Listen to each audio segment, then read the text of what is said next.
கோயம்புத்தூர்ல ஜெயிச்சது விஜய் அவர்களோட ரோட் ஷோவா உதயநிதி அவர்களோட ரோட் ஷோவா சார்?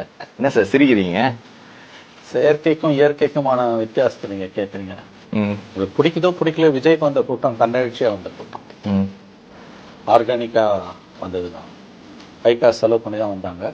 விஜய்க்கு அதீதமான மக்கள் ஆதரவு இருக்கு. நாளைக்கு அது ஓட்டா மாறலாம், மாறாம போகலாம். நான் அதுக்குள்ள போக விரும்பல. ஓகே, நான் பார்த்த வரைக்கும் விஜயகாந்த் கூட இவ்வளவு மக்கள் செல்வாக்கு இருந்தது கிடையாது. என்னோட அனுபவத்தில் நான் சொல்றேன், விஜய்க்கு ஒரு அதீதமான மக்கள் செல்வாக்கு இருக்கு. மறுபடியும் சொல்றேன், நாளைக்கு அது ஓட்டா மாறலாம், மாறாம போகலாம். அதாவது கோயம்புத்தூர்ல விஜய்க்கு வந்தது தன்னெழுச்சியா வந்த கூட்டம். மற்றவங்களுக்கு வந்ததை பத்தி நான் சொல்ல வேண்டியதில்லை, அது எல்லாருக்கும் தெரியும். அரசியல் கட்சிகள் எப்படி கூட்டங்களை கூட்டுவாங்கன்றது தெரியும். அது அரசியல் கட்சி, ஆளும் கட்சின்னா அரசு எந்திரம், ஆளும் கட்சி, பணம், மீடியா எல்லாம் அவங்க கையில இருக்கு. அதனால உண்மை எதுன்றது மக்களுக்கு நல்லாவே தெரியும். விஜய் உண்மையில் அங்கே மக்கள் வெள்ளத்தில் மிதந்தார், அதில் சந்தேகமே கிடையாது.